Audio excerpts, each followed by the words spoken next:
స్తుతించువారు ధన్యులు ధన్యులు. నీ వలన బలమొందువారు ధన్యులు ధన్యులు. నీ వలన బలమొందువారు ధన్యులు ధన్యులు.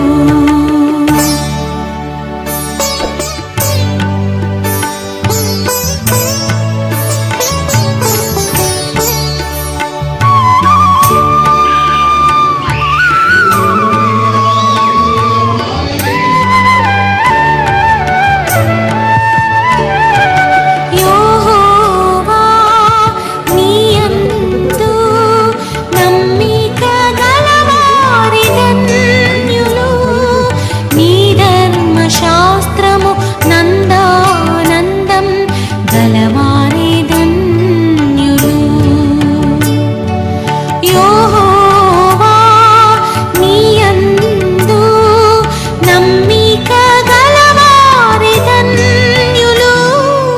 నీ ధర్మశాస్త్రము నందానందం గలవారి ధన్యులు. ఉపదేశపు జ్ఞానుల కంటే ఆమె ముందు చూడగలిగింది, గొల్లలు చూడగలిగినారు.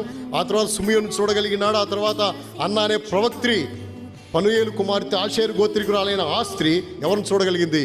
యేసు ప్రభుని కన్నులారా చూడగలిగింది. నిలిచి ఉండబట్టే ఆ ప్రత్యక్షత ఆమెకి లభించింది. నువ్వు కూడా దేవుని ఇంట్లో నిలిచి ఉంటే నీకు ఆ ప్రత్యక్షత వస్తుంది. అందుకనే బైబిల్ చెప్పింది, నీ మందిరమునందు నివసించువారు వారు నిత్యము నిన్నేం చేస్తారు? అట్టి అనుభవంతో ముందున్న దినాల్లో దేవుడు మనల్ని నడిపించునుగాక.